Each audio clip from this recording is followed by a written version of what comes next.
Hey everyone, it's Holland from Coastline Physical Therapy. This week we've been diving into energy system training with the specific question, how do I get my team in shape? And Letty asked a great question, should a soccer player be training the same way as a softball player? So without getting into the nitty-gritty part of the science, our bodies do have different systems to provide energy, and we use all of those systems, but it depends on the intensity of the activity and how long that activity lasts. That will dictate which system is most dominant. So let's take soccer for an example.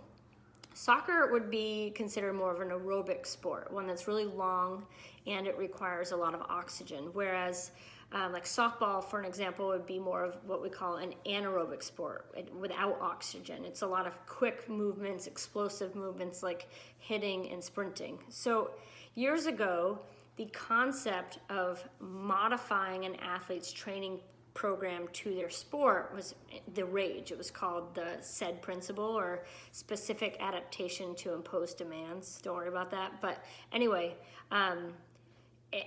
I would argue that we've gone too far.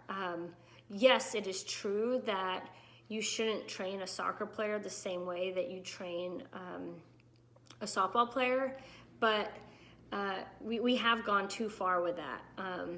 If you just work on long, slow distance training, you become long and slow.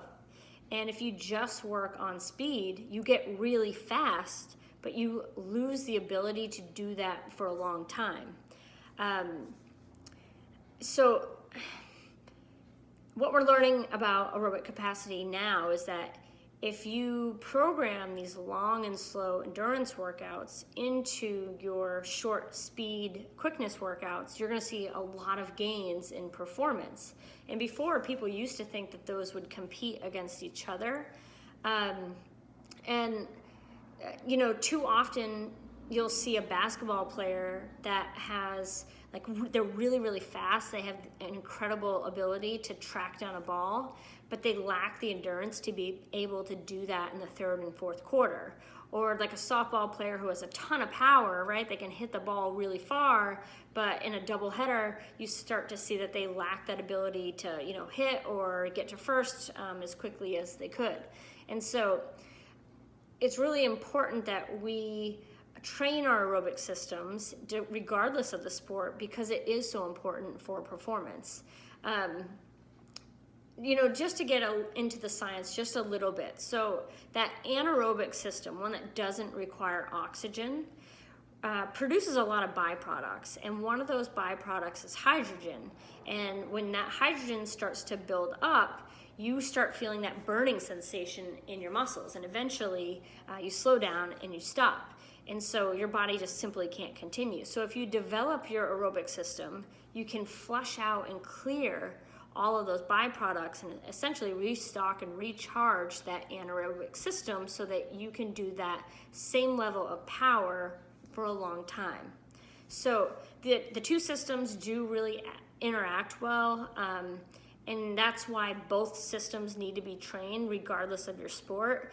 Now, as you get closer to your competition, you know, if there's a race, you are going to make some modifications to dial in, you know, the more of a quickness approach or an endurance approach. But it really is important for athletes to train not only their anaerobic systems, but also their aerobic systems, because the two interact so well.